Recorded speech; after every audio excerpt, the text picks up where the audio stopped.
Hi friends, ఈ వీడియోతో dark season 2 parts ని స్టార్ట్ చేయబోతున్నాం. సీజన్ 1 కి సంబంధించిన ఫుల్ రీక్యాప్ మన ఛానల్లో ప్లేలిస్ట్ లో అవైలబుల్ ఉంది. ఎవరైనా చూడని వాళ్ళు ఉంటే చెక్ ఇట్ అవుట్. అలాగే వీడియోలోకి వెళ్లే ముందు చిన్న రిక్వెస్ట్. డార్క్ సిరీస్ ఎంత కాంప్లెక్స్ గా ఉంటుందో మీకు అందరికీ తెలిసిందే. ఇలాంటి ఈ కాంప్లెక్స్ స్టోరీ టెల్లింగ్ ని డీకోడ్ చేసి మీరు అడిగినట్టుగా మీకు వీడియోని ప్రెజెంట్ చేయడానికి నాకు చాలా ఎఫర్ట్ పడుతుంది. కానీ వీడియో రెస్పాన్స్ మాత్రం అంత ఎక్కువగా ఉండట్లేదు. కాబట్టి నా రిక్వెస్ట్ ఏంటంటే ఈ సిరీస్ పై నా ఎక్స్ప్లెనేషన్ మీకు నచ్చితే వీడియోకి మంచి రెస్పాన్స్ ఇస్తూ హైప్ చేస్తారని ఆశిస్తున్నాను. ఇప్పటి వరకు వచ్చిన డార్క్ సిరీస్ కి మంచి రీచ్ వస్తే తర్వాత పార్ట్స్ ని వీలైనంత తొందరగా మీ ముందుకు తీసుకొస్తూ సిరీస్ ని పూర్తి చేయడానికి ట్రై చేస్తాను. సో కొత్త వాళ్ళు ఎవరైనా మన ఛానల్ కి వస్తే మన ఛానల్లో ఉన్న కాంటెంట్ పై నా ఎక్స్ప్లెనేషన్స్ మీకు నచ్చితే ఛానల్ ని సబ్స్క్రైబ్ చేసి నన్ను ఎంకరేజ్ చేయండి. ఆల్రెడీ ఛానల్ ని సపోర్ట్ చేస్తున్న వాళ్ళకి చాలా థ్యాంక్స్. ఇంకా లేట్ చేయకుండా స్టోరీలోకి వెళ్ళిపోదాం. అప్పటి వరకు జరిగిందాన్ని మార్చడానికి అన్నట్టు ఓల్డర్ జోనస్ మెషిన్ ని యాక్టివేట్ చేసి పోర్టల్ క్రియేట్ చేసి దాదాపు 7 నెలలు గడిచిపోతుంది. ఇప్పుడు కథ 1921తో మొదలవుతుంది. 1921 జూన్ 21న అప్పటికి టీనేజర్ గా ఉన్న నోవా ఇంకొక వ్యక్తితో కలిసి విండెన్ కేవ్ లో టన్నెల్ ని తవ్వుతూ ఉంటాడు. ఈ టన్నెల్లో ఏర్పాటు చేసిన మెటల్ డోర్ ద్వారానే ఫ్యూచర్ లో జోనస్ టైం ట్రావెల్ చేస్తాడు. నోవాతో పాటు ఆ టన్నెల్ ని తవ్వుతున్న వ్యక్తి తను తవ్వడం ఆపేసి ఆది అంతం రెండూ ఒకటే అవ్వడం చాలా విచిత్రంగా ఉంది అని అంటాడు. దానికి బదులుగా నోవా సిగ్ముండస్ క్రియేటస్ ఎస్ట్ అని బదులిస్తాడు. అది విన్న అతను నోవా చెప్పిందే చెప్తూ మళ్లీ ఆ పనిని మొదలు పెడతాడు. వాళ్ల పని పూర్తయిన తర్వాత వాళ్ళిద్దరూ కేవ్ బయటికి వచ్చి యాడమ్ అనే ఒక వ్యక్తి చెప్పిన ప్రాఫెసీ గురించి మాట్లాడుకుంటారు. 6 రోజుల్లో భూమి మీద ఉన్న నరకం నాశనం అయిపోయి స్వర్గం ఏర్పడుతుంది అని నోవా అంటే తనతో ఉన్న వ్యక్తి మాత్రం దానితో ఏకీభవించినట్టుగా మాట్లాడతాడు. యాడమ్ చెప్పింది నిజమే, నువ్వు మారిపోయావు అని నోవా అంటే ఈ రోజు వస్తుందని నాకు తెలుసు, కానీ అది చేసేది నువ్వైనందుకు నాకు కొంచెం విచిత్రంగా ఉంది అని ఆ వ్యక్తి బదులిస్తాడు. ఆ తర్వాత నోవా అతన్ని చంపేసే ముందు ఆ వ్యక్తి నోవాతో యాడమ్ చెప్పింది నువ్వు బ్లైండ్ గా నమ్మడం పక్కన పెట్టి అసలు ఇదంతా ఎందుకు జరుగుతుంది, తను నీకు నోవా అనే పేరెందుకు పెట్టాడు అని నువ్వు తెలుసుకునే రోజొస్తుందని ఆశిస్తున్నాను అని ఆ వ్యక్తి అన్న తర్వాత నోవా అతన్ని చంపేస్తాడు. ఆ తర్వాత ఈ యంగ్ నోవా మనం ఇప్పటి వరకు సీజన్ 1లో చూసిన ఓల్డ్ నోవాని కలిసినప్పుడు తన నుంచి గైడెన్స్ తీసుకోవడానికి ఇవే ప్రశ్నల్ని అడుగుతాడు. సమయం వచ్చినప్పుడు ఇదంతా నీకే అర్థమవుతుంది, ప్రస్తుతానికి నమ్మకం ఉంచు అని తన యంగ్ సెల్ఫ్ కి చెప్పిన తరువాత ఫ్యూచర్ నుంచి వచ్చిన నోవా యాడమ్ ని కలవడానికి వెళ్తాడు. యాడమ్ నోవాతో అపోకలిప్స్ అనేది ఖచ్చితంగా జరగాలి, అది అలా జరగాలంటే మిస్ అయిన ఆ పేజెస్ ని నువ్వు కనుక్కోవాలి, ఆ పని చెయ్యి అని తనతో చెప్పి వెళ్లిపోతాడు. కట్ చేస్తే కథ ప్రెజెంట్ లోకి వస్తుంది. జూన్ 21, 2020 అపోకలిప్స్ జరగడానికి ఇంకా 6 రోజులుంది.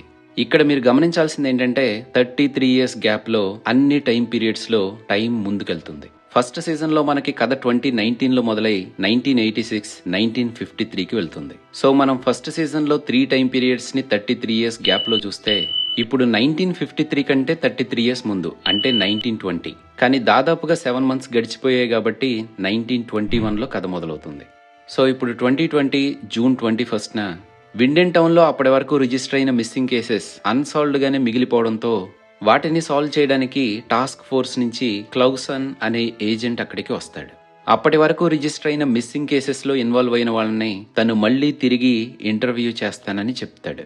తరువాత తను షార్లెట్ తో కూర్చుని కేస్ ఫైల్స్ ని స్టడీ చేస్తూ పని మొదలు పెడతాడు. ఇదిలా ఉంటే తన చిన్న కొడుకు హస్బెండ్ కూడా కనపడకుండా పోవడంతో కేథరినా మెంటల్ గా డిస్టర్బ్ అవుతుంది. తనకున్న మిగతా 2 పిల్లల గురించి పెద్దగా పట్టించుకోకుండా తన ఇన్వెస్టిగేషన్ తను చేస్తూ ఉంటుంది. తను కూడా ఇప్పుడు విండెన్ కేవ్స్ లోకి వెళ్లి అక్కడేమైనా దొరుకుతుందేమోనని వెతుకుతూ ఉంటుంది.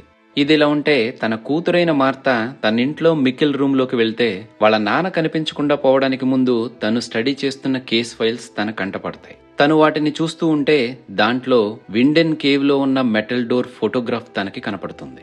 అదే టైంలో తన బ్రదర్ అయిన మ్యాగ్నస్ అక్కడికి వస్తే అమ్మ మనల్ని గాలికి వదిలేస్తూ విండెన్ కేవ్స్ లో దీనికోసం వెతుకుతున్నట్టుంది అని తనతో చెప్తుంది. ఇదిలా ఉంటే రెజీనాకి క్యాన్సర్ ముదిరిపోవడంతో తన డయాగ్నోస్ రిజల్ట్స్ గురించి డాక్టర్ తనకి చెప్తూ ఉంటాడు. అదే టైంలో మనం కలవాలి అని మార్తా నుంచి బార్టోస్ కి మెసేజ్ వస్తుంది. తను వెళ్లి మార్తాని కలుస్తాడు. అక్కడ వాళ్ళిద్దరూ పెద్దగా మాట్లాడుకోకపోయినప్పటికీ మార్తా తనతో బ్రేకప్ చేసుకోబోతుందని బార్టోస్ కి అర్థమవుతుంది. జోనస్ కోసమేనా నన్ను వదిలేస్తున్నావు అని తను అడుగుతాడు. జోనస్ కి దీనికి ఎలాంటి సంబంధం లేదు, అసలు మనిద్దరం ఒకరిని ఒకరు చూసుకుని ఎంతకాలం అయింది, పైగా నువ్వు మారిపోయావు, నా దగ్గర నుంచి ఏదో దాస్తున్నావు అని మార్తా అంటుంది. అవును, నేను నీ దగ్గర నుంచి ఒకటి దాస్తున్నాను, కానీ అదేంటో నేను నీకు చెప్పలేను అని బార్టోజ్ అంటాడు. బార్టోజ్ నోవాతో కలిసి పనిచేస్తున్నాడు అన్న విషయం ఎవరితో చెప్పకూడదని నోవా దగ్గర నుంచి ఇన్స్ట్రక్షన్ రావడంతో తను దానిని చాలా సీక్రెట్ గా ఉంచుతాడు. ఇది ఇలా ఉంటే అలెగ్జాండర్ టీడెమెన్ న్యూక్లియర్ పవర్ ప్లాంట్ లో పనిచేస్తున్న తన సిబ్బందికి ఒక స్పీచ్ ఇస్తూ ఉంటాడు. దాదాపుగా ఒక వారం రోజుల్లో ప్లాంట్ ని కంప్లీట్ గా షట్ డౌన్ చేయబోతున్నారని, వాళ్ళప్పటి వరకు చేసిన హార్డ్ వర్క్ కి వాళ్ళందరికీ తను కృతజ్ఞత చెప్తున్నానని అంటాడు. న్యూక్లియర్ వేస్ట్ బ్యారెల్స్ కి సంబంధించిన నిజాన్ని షట్ డౌన్ అవబోతున్న ఆ ప్లాంట్ తో సహా పాతి పెట్టేద్దామని వోలర్తో వాటిని ప్లాంట్ లోకి తిరిగి తెప్పించిన అలెగ్జాండర్ అదే రోజు వాటిని ప్లాంట్ లోనే సమాధి చేస్తూ కాంక్రీట్ తో కప్పేస్తాడు. ఇది ఇలా ఉంటే టాన్ హౌస్ ఓల్డ్ స్టోర్ లోకి వెళ్లిన పీటర్ తన చిన్న కూతురైన ఎలిజబెత్ కి టాన్ హౌస్ చనిపోయి సంవత్సరాలైనప్పటికీ ఆ ఓల్డ్ స్టోర్ ని వాళ్ళు అలాగే ఉంచుకుందాం అనుకున్నారని, తన మదర్ అయిన షార్లెట్ కి తన పేరెంట్స్ చిన్నప్పుడే చనిపోవడంతో వాళ్ళు ఎలా ఉంటారో కూడా తనకి తెలియదని, సో షార్లెట్ కి సంబంధించి ఏదైనా ఫ్యామిలీ ఉందంటే ఈ స్టోర్ ఒకటే అని పీటర్ ఎలిజబెత్ తో చెప్తాడు. అంటే షార్లెట్ కి గ్రాండ్ ఫాదర్ అయిన టాన్ హౌస్ ఎలిజబెత్ కి ఫ్రాంచెస్కాకి గ్రేట్ గ్రాండ్ ఫాదర్ అన్నమాట. అదే స్టోర్లో ఎలిజబెత్ కి ఒక ఓల్డ్ ఫోటోగ్రాఫ్ దొరుకుతుంది. ఆ ఫోటోలో నోవా కనపడతాడు. కొన్ని నెలల క్రితం తను అడవిలో ఒంటరిగా వస్తున్నప్పుడు ఏ నోవా అయితే తనకి కనపడి షార్లెట్ కి సంబంధించింది అని షార్లెట్ పేరు ఎన్గ్రేవ్ చేయబడిన పాకెట్ వాచ్ ని ఎలిజబెత్ కి ఇచ్చాడో అదే నోవా ఈ ఫోటోగ్రాఫ్ లో ఉన్నాడని తను పీటర్ కి చెప్తుంది. తన ఫ్యామిలీ బంకర్ లో షార్లెట్ ని కలిసిన పీటర్ అదే విషయాన్ని తనకి చెప్తూ ఆ ఫోటోగ్రాఫ్ ని షార్లెట్ కి ఇస్తాడు. దానిని తను వెనక్కి తిప్పి చూస్తే దాని మీద 8th January 1921 అని ఉంటుంది. అలాగే సిగ్మండస్ క్రియేటస్ ఎస్ట్ అనే సెంటెన్స్ కూడా రాసి ఉంటుంది. ఇదిలా ఉంటే కాన్వాల్డ్ హౌస్ లో ఒంటరిగా కూర్చున్న హ్యానా 33 ఏళ్ల క్రితం అలెగ్జాండర్ అలియాస్ బోరిస్ కి సంబంధించిన ఏ బాక్స్ నైతే తను తెచ్చుకుందో ఇప్పుడు తన ముందు ఉన్న అదే బాక్స్ వైపు తను చాలా దీనంగా చూస్తూ ఉంటే తన మైండ్ లో చాలా ఆలోచనలు రన్ అవుతూ ఉంటాయి. దాదాపు సంవత్సరం క్రితం తన భర్త చనిపోయాడు. ఆ తర్వాత 5 నెలలకి తన కొడుకుతో పాటు లవర్ కూడా డిసప్పేర్ అయిపోయాడు. ఇంకెందుకు చనిపోదాం అన్నట్టుగా తను ఆ గన్ తీసుకుని ఏదో చేయబోతుంది అనేలోపు ఎవరో డోర్ ను తీసుకుని లోపలికి వస్తారు. దాంతో తను ఆ గన్ ని బాక్స్ లో పడేసి ఎవరా అని వెళ్లి చూస్తుంది. లోపలికి వచ్చిన ఆ వ్యక్తితో నీ దగ్గర కీ ఎలా ఉంది, లోపలికి ఎలా వచ్చావు అని కంగారు పడుతూ అడిగితే ఆ వ్యక్తి తనే జోనస్ అని, జోనస్ కి మాత్రమే తెలిసిన చాలా విషయాలని హ్యానాకి ఎక్స్ప్లెయిన్ చేస్తూ ఒకానొకప్పుడు 1986 లో వర్షం కురిసిన రాత్రి తను చిన్నపిల్లగా ఉన్న హ్యానాని కలిశాడు అని, young Jonas first time travel చేసినప్పుడు జరిగిన దాన్ని కూడా గుర్తు చేస్తాడు. ఇవన్నీ ఎక్స్ప్లెయిన్ చేసేసరికి తనే జోనస్ అని తను హ్యానాని కన్విన్స్ చేయగలుగుతాడు. కానీ నా జోనస్ ఎక్కడున్నాడు అని హ్యానా అడిగితే వామ్ హోల్ ని డిస్ట్రాయ్ చేద్దామని నేను చేసిన పనితో దానిని కేవలం క్లోజ్ చేయగలిగాను. దాంతో జోనస్ 2053లో ట్రాప్ అయిపోయాడు. అందుకే నేను ఇక్కడికి వచ్చాను. ఈ కేయోస్ మొత్తానికి ఫుల్ స్టాప్ పెట్టడానికే నేను వచ్చాను అని తను హ్యానాతో చెప్తాడు. ఆ రోజు నిద్రపోతున్న ఆ ఓల్డర్ జోనస్ ని హ్యానా అబ్జర్వ్ చేస్తే తన వెనక వీపు మీద చాలా గాయాలుంటాయి. ఇదిలా ఉంటే నోవా చేత ట్రాప్ చేయబడిన బంకర్ లో నుంచి ఫ్యూచర్ లోకి వెళ్లి అక్కడ ట్రాప్ అయిపోయిన యంగ్ జోనస్ తనకి వస్తున్న నైట్ మేర్స్ తో నిద్రలెగుస్తాడు. పోస్ట్ అపోకలిప్టిక్ వరల్డ్ లో అబాండన్ చేయబడిన తన ఇంట్లోనే కొన్ని నెలలుగా ఉంటూ ఉంటాడు. తను ఈ టైం పీరియడ్ లోకి వచ్చినప్పుడు ఏ బంకర్ లో అయితే తను ల్యాండ్ అయ్యాడో అదే బంకర్ లోకి వెళ్లి అక్కడున్న ఆడియో టేప్ ని వింటాడు. దాంట్లో నా పేరు క్లాడియా, June 27, 2020న విండెన్ లో జరిగిన అపోకలిప్స్ లో సర్వైవ్ అయిన వాళ్లలో నేను ఒకరిని. ఆ విధ్వంసం జరిగి ఇప్పటికి దాదాపు 3 నెలలు గడిచాయి. అసలు ఈ అపోకలిప్స్ ఎలా మొదలైంది అనే దానికి ఇంతవరకు ఆధారాలేమీ దొరకలేదు. కానీ గాడ్ పార్టికల్ ని మనం స్టేబిలైజ్ చేయగలిగితే వెనక్కి వెళ్లే అవకాశం దొరుకుతుంది. ఒకవేళ అలా చేయగలిగితే మనం వాళ్ళని కాపాడొచ్చు, అందరినీ కాపాడొచ్చు అనే ఆ రికార్డింగ్ లో ఉంటుంది. జోనస్ ఆ తర్వాత అక్కడే ఉన్న ఒక శ్మశాన వాటికకి వెళ్లి తన ఇంట్లో నుంచి తను తెచ్చిన ఫ్యామిలీ ఫోటోని తన ఫాదర్ సమాధి దగ్గర ఉంచుతాడు. ఆ తర్వాత తను అడవి గుండా నడుచుకుంటూ వెళ్తూ ఉంటే అక్కడ చాలా శవాలు ఉరితీయబడి ఉంటాయి. కొంత దూరం నడుచుకుంటూ వెళ్లిన తర్వాత అక్కడ చాలా మంది గుంపుగా నుంచుని ఎవరో చెప్తున్న మాటల్ని వింటూ ఉంటారు. నిజానికి వాళ్ళందరూ అక్కడ సమావేశమైంది అక్కడ ఉండే ఒక వాల్ ని దాటి బయటికి వెళ్లిన వాళ్ళని ఎగ్జిక్యూట్ చేస్తుంటే చూద్దామని. ఆ వాల్ బయట ఉన్న డెడ్ జోన్ లోకి వెళ్లకూడదు అని అక్కడుండే రెబల్స్ ఒక స్ట్రిక్ట్ రూల్ ని పెట్టినప్పటికీ వీళ్ళు అక్కడికి వెళ్లి చూడకూడదు చూశారు అనే నేరం కింద వీళ్ళని చంపేస్తున్నామని అక్కడున్న రెబల్స్ లీడర్ అంటే మీరు దేవుణ్ణి దాస్తున్నారు, దేవుణ్ణి మీరొక్కలే దాచుకోకూడదు, అందరికీ చూపించాలి అని అక్కడ చనిపోవడానికి రెడీగా ఉన్న ఒక వ్యక్తి అంటాడు. ఇంతలో ఆ రెబల్స్ లీడర్ అయిన అమ్మాయి వాళ్ళని చంపేయమంటుంది. ఆ అమ్మాయే షార్లెట్ పీటర్ చిన్న కూతురైన ఎలిజబెత్.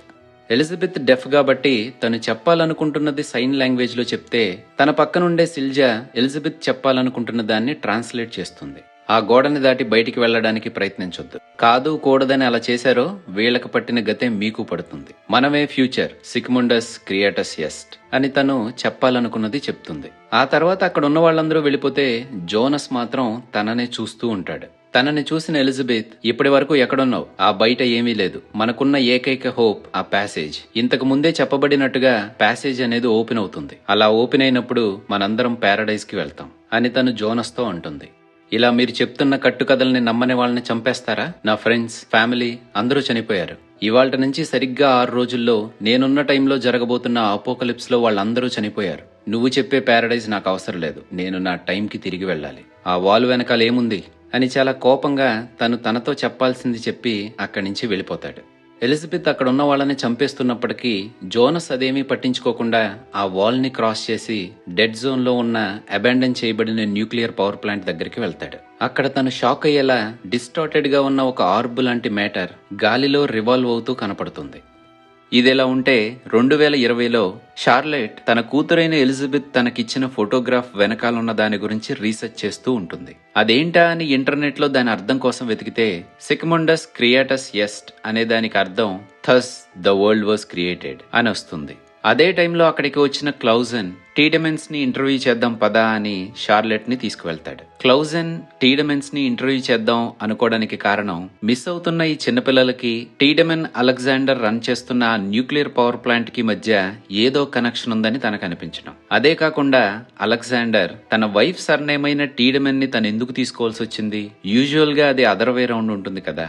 అంటే పెళ్ళైన తర్వాత అమ్మాయిలు అబ్బాయిల సర్నేమ్ ని తీసుకుంటారు, కానీ అబ్బాయిలు అమ్మాయిల సర్నేమ్ తీసుకునేది ట్రెడిషనల్ గా ఉండదు. కాబట్టి అలెగ్జాండర్ అలా చేయడానికి కారణం ఏమై ఉంటుందా అని తనకి క్యూరియాసిటీ పెరుగుతుంది. వాళ్ళని ఇంటర్వ్యూ చేయడానికి అక్కడికి వెళ్లిన క్లౌజన్ రెజీనాని చాలా ప్రశ్నలు అడుగుతాడు. కానీ పర్టికులర్ గా తన హస్బెండ్ తన సర్నేమ్ ని ఎందుకు తీసుకున్నాడని కూడా అడుగుతాడు. రెజీనా దగ్గర దాని గురించి ఆన్సర్ ఉండదు, కానీ తను వాళ్లతో వేరే విషయం చెప్పాలనుకుంటుంది. పిల్లలు కనపడకుండా పోయిన టైంలోనే తన హోటల్లో ఒక మిస్టీరియస్ మ్యాన్ స్టే చేశాడని, తను కూడా కనిపించకుండా మాయమైపోయిన తర్వాత తనకి సంబంధించిన వస్తువులు ఆ హోటల్లోనే ఉండిపోవడంతో అవి ఇప్పుడు నా దగ్గరే ఉన్నాయి చూడండి అని తను వాటిల్ని వాళ్ళకి ఇస్తుంది. షార్లెట్ ఆ బాక్స్ లో ఉన్న వాటిని చూస్తూ ఉంటే తన గ్రాండ్ ఫాదర్ రాసిన ఎ జర్నీ త్రూ టైమ్ అనే బుక్ లో ఉన్న ఒక పేజ్ కి సంబంధించిన కాపీ దాంట్లో ఉండడంతో దానిని చూసిన షార్లెట్ తనకి అర్జెంట్ గా వేరే పని గుర్తొచ్చిందని అక్కడి నుంచి వెళ్ళిపోతుంది. ఇదిలా ఉంటే ఓల్డర్ జోనస్ తన మదర్ అయిన హ్యానాకి అసలు అక్కడ ఏం జరుగుతుందో పూర్తిగా క్లారిటీ వచ్చేలా జరిగిందంతా తనకి ఎక్స్ప్లెయిన్ చేయాలనుకుంటాడు. తన దగ్గర ఉన్న డివైస్ ఒక టైం మెషిన్ అని, దానితో కావాలనుకుంటే 33 సంవత్సరాల ముందుకి లేదా 33 సంవత్సరాల వెనక్కి వెళ్ళొచ్చని చెప్తాడు. తనని 1987లోకి తీసుకువెళ్లాలనుకుంటున్నాడని, అలా తీసుకువెళ్లి నిజానికి తన హస్బెండ్ అయిన మైకెల్ లాస్ట్ ఇయర్ కనిపించకుండా తప్పిపోయిన మికిల్లే అని తనకి చూపించాలనుకుంటున్నాడని చెప్తాడు. కానీ ఆ మెషిన్ ని యాక్టివేట్ చేసి టైం ట్రావెల్ చేయడానికి సేఫ్ లొకేషన్ ఉంటే బాగుంటుందని హ్యానాని ఆ విండెన్ కేవ్ లోకి తీసుకువెళ్తాడు. కేవ్స్ లో ఆ మెషిన్ ని యాక్టివేట్ చేసిన తర్వాత వాళ్ళిద్దరూ 1987లో ల్యాండ్ అవుతారు. 1987లో చిన్నపిల్లోడిగా ఉన్న మిక్కెల్ తన మదర్ ఇన్ లా అయిన ఈనస్ దగ్గర పెరుగుతూ ఉండడం చూసి హ్యానా షాక్ అవుతుంది.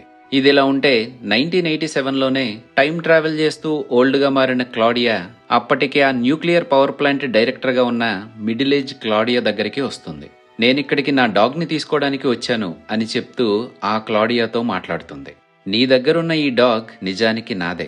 1953లో ఇది నా దగ్గర నుంచి తప్పిపోయింది. నేను చెప్పాలనుకుంటుంది నీకు అర్థమవుతుంది కదా, నేను క్లాడియాని అని తన గురించిన అసలు విషయాన్ని తనకి చెప్తుంది.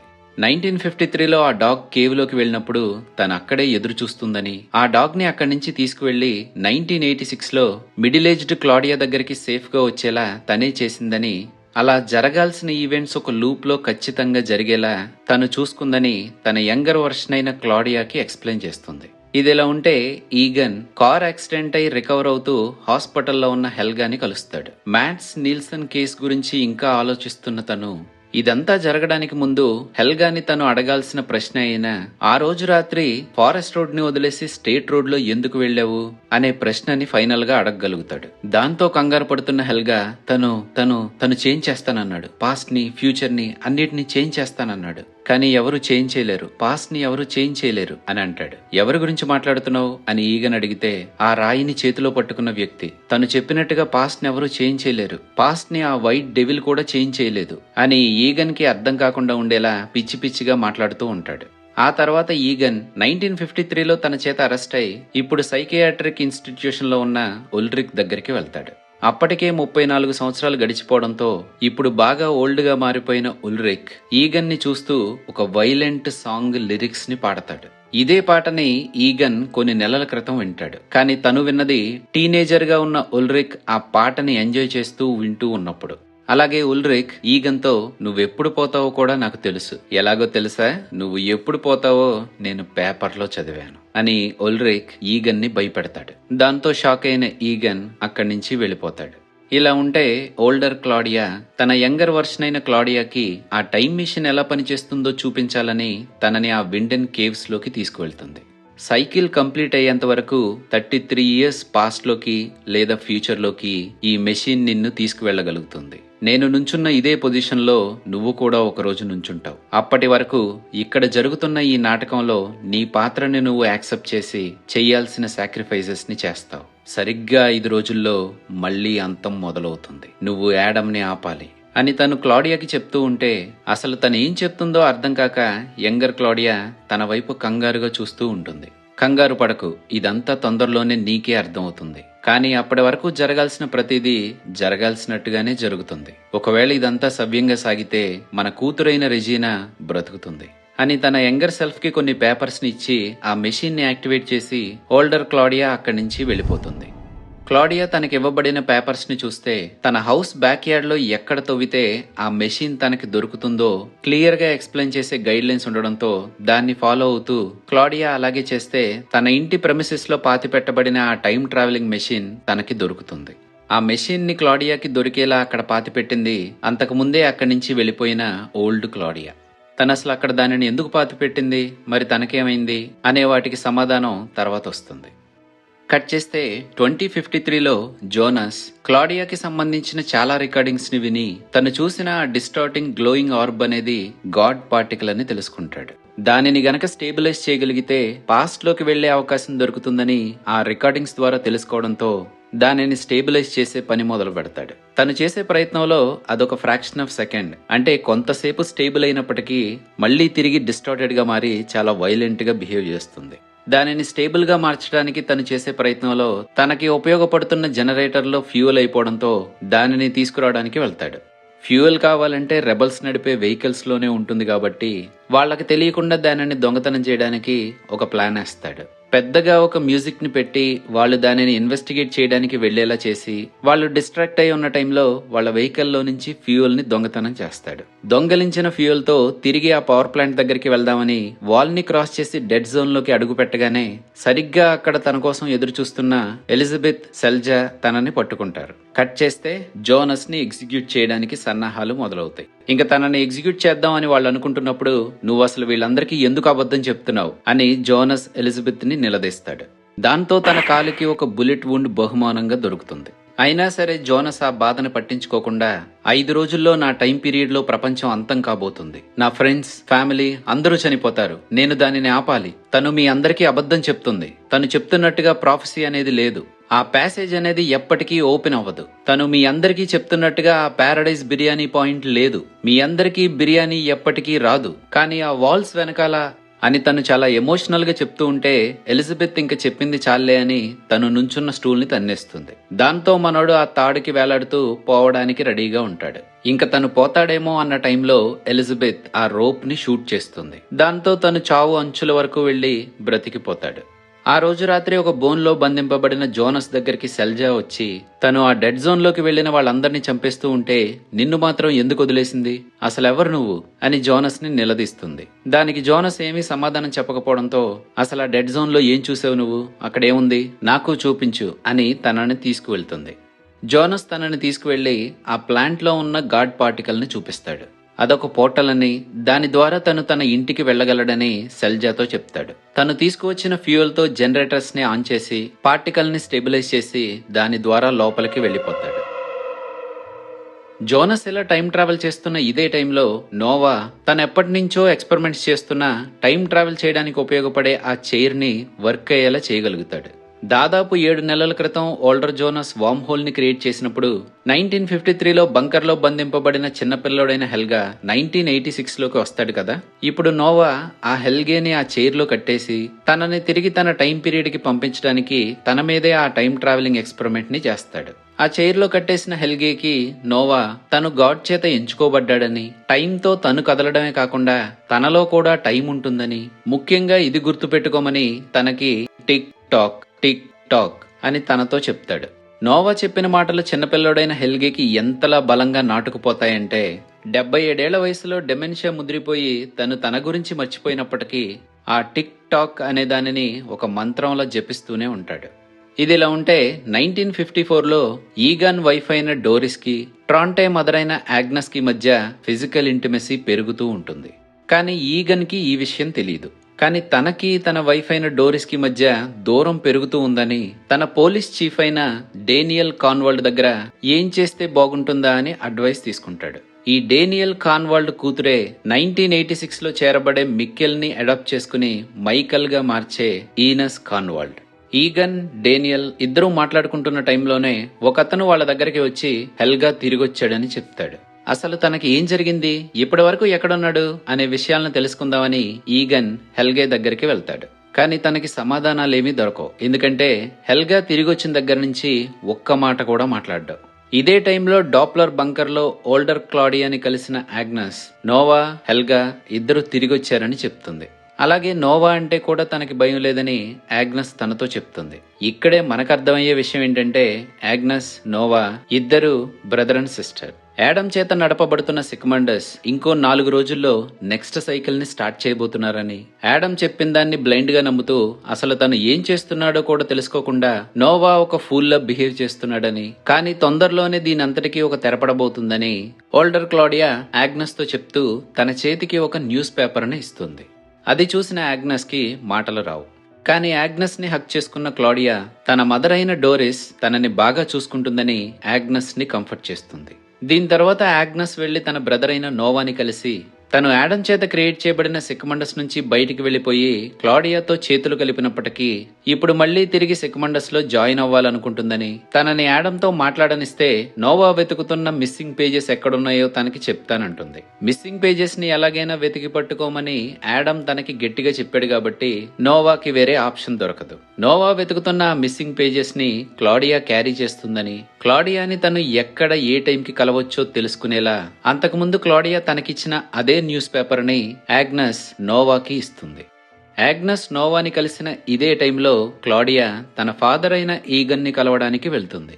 చిన్నపిల్లగా ఉన్న తన కూతురైన క్లాడియాకి తన ఐ కలర్స్ డిఫరెంట్ గా ఉన్నట్టే ఇప్పుడు తన ముందు కూర్చున్న ఈ ఓల్డర్ ఉమెన్ కి కూడా తన 2 కళ్ళు డిఫరెంట్ కలర్స్ లో ఉండడం చూసి ఈగన్ ఆశ్చర్యపోతాడు. తనతో మాట్లాడుతున్న క్లాడియా తనకి సారీ చెప్తూ నువ్వు చాలా మంచి వ్యక్తివి, ఈ సమాజం, ఈ ప్రపంచం నీకు తగినది కాదు అని తనతో చెప్పి అక్కడి నుంచి వెళ్ళిపోతుంది. కట్ చేస్తే ఇంటికి వెళ్లిన ఈగన్తో తన కూతురైన క్లాడియా కూడా అవే మాటల్ని చెప్తుంది. దాంతో ఈగన్ ఆశ్చర్యపోయినప్పటికీ తనకింకా అప్పటికి తెలియని విషయం ఏంటంటే అంతకు ముందే తన ఆఫీస్లో తనతో మాట్లాడిన ఓల్డ్ ఉమెన్ సంవత్సరాల తరబడి టైం ట్రావెల్ చేసి ఓల్డ్ గా మారి తన దగ్గరికి చేరుకున్న తన కూతురైన క్లాడియానే అని.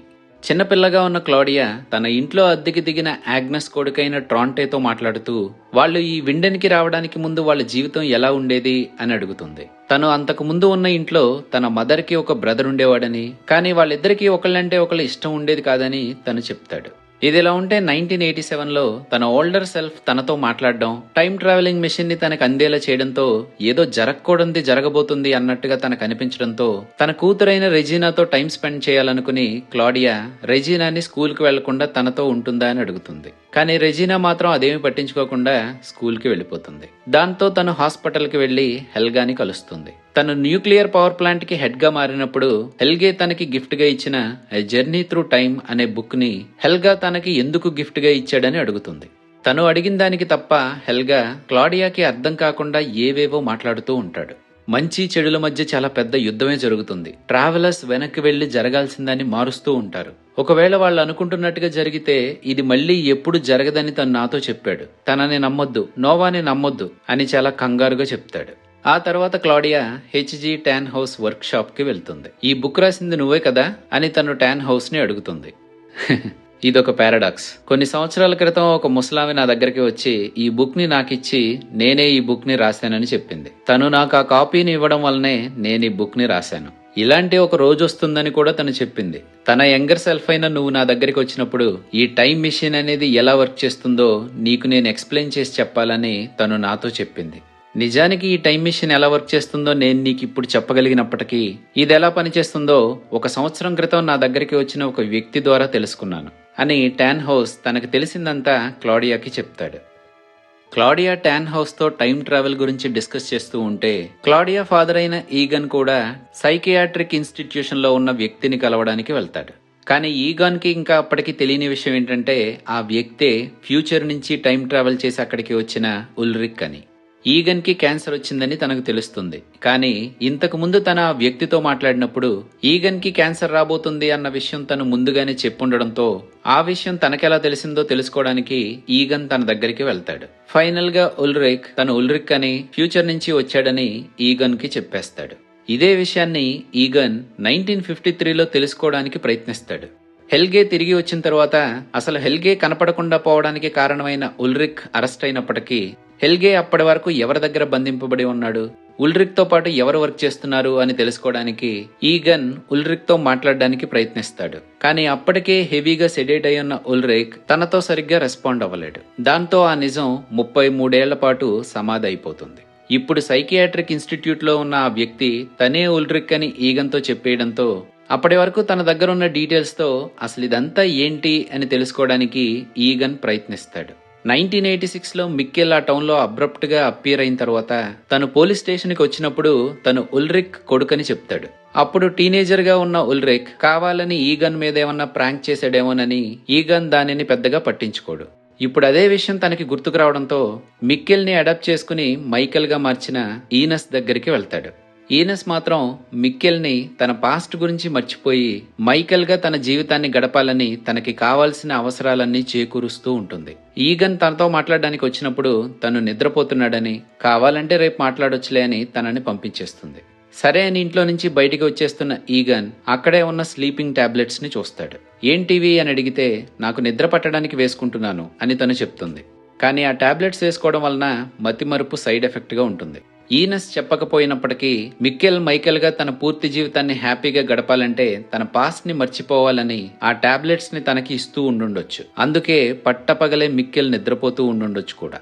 కానీ ఈనస్ ని దీని గురించి ఏది క్వశ్చన్ చేయని ఈగన్ తన దగ్గరున్న మిక్కెల్ కి సంబంధించిన ఫోటోగ్రాఫ్ ని తీసుకుని వెళ్లిపోతాడు. ఆ తర్వాత సైకియాట్రిక్ ఇన్స్టిట్యూషన్ కి వెళ్లి ఉల్రిక్ ఆ ఫోటోని చూపిస్తూ పోయిన సంవత్సరం మిక్కెల్ అనే బుడ్డోడు ఊళ్ళోకి వచ్చాడని తనేమన్నా గుర్తుపడతాడేమో చూడమని ఆ ఫోటోని తనకి చూపిస్తాడు. తను ఉంటున్న అదే టైం పీరియడ్ లో తన కొడుకైన మిక్కెల్ కూడా ఉన్నప్పటికీ ఆ విషయాన్ని తనకి తెలియకుండా దాచి ఉంచాడు అని ఈగన్ మీద ఉల్రిక్ కి పట్టరానంత కోపం వస్తుంది. దాంతో తను తన మీద అటాక్ చేస్తాడు. టాన్ హౌస్ తో మాట్లాడిన తర్వాత న్యూక్లియర్ పవర్ ప్లాంట్ దగ్గరికి క్లాడియా తిరిగి వస్తే తన ఫాదర్ అయిన ఈగన్ తన కోసం అక్కడ ఎదురు చూస్తూ ఉంటాడు. నువ్విలా చెప్పా పెట్టకుండా వస్తే ఎలాగా అని క్లాడియా తనని విసుక్కుంటుంది. కానీ ఈగన్ తనకి క్యాన్సర్ ఉందని చెప్పడంతో క్లాడియా బాధపడుతుంది. టైం ట్రావెలింగ్ మెషిన్ ని వాడడం నేర్చుకున్న తర్వాత మొట్టమొదటిసారిగా టైం ట్రావెల్ చేసిన క్లాడియా తన ఫాదర్ అయిన ఈగన్ కే కాకుండా తన కూతురైన రెజినా కూడా క్యాన్సర్ తో ఫ్యూచర్ లో బాధపడుతుందని తెలుసుకుంటుంది.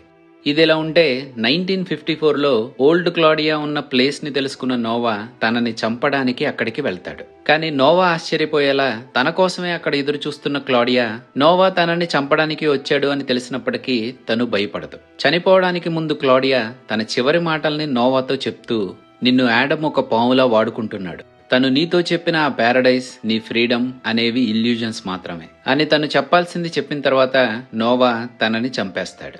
ఆ తర్వాత తన దగ్గరున్న మిస్సింగ్ పేపర్స్ ని తీసుకుని చూసిన నోవా షాక్ అవుతాడు. ఎందుకంటే దాంట్లో షార్లెట్ తన కూతురని ఉంటుంది. దాంతో 1921లోకి తిరిగి వెళ్లిన నోవా అప్పటి వరకు యాడమ్ తనని ఏది చేయమంటే అది బ్లైండ్ గా చేస్తున్న తను మొదటిసారిగా యాడమ్ తనకిచ్చిన పని అయిన మిస్సింగ్ పేజెస్ తనకి దొరికినప్పటికీ అవి క్లాడియా దగ్గర లేవు అని అబద్ధం చెప్తాడు. అది విన్న యాడమ్, పర్వాలేదు, క్లాడియాకి జరగాల్సిన శాస్తే జరిగింది, చివరికి మనందరికీ జరగాల్సిందే జరుగుతుంది అని చెప్తాడు. 1954లో క్లాడియా తనకిచ్చిన పేపర్ని ఆగ్నెస్ చూస్తుంది. ఆ న్యూస్ పేపర్లో గుర్తు తెలియని ఒక ముసలామి ఆ అడవిలో చచ్చిపడి ఉంది అని ఉంటుంది. తనే నోవా చేతిలో చంపబడ్డ ఓల్డర్ క్లాడియా.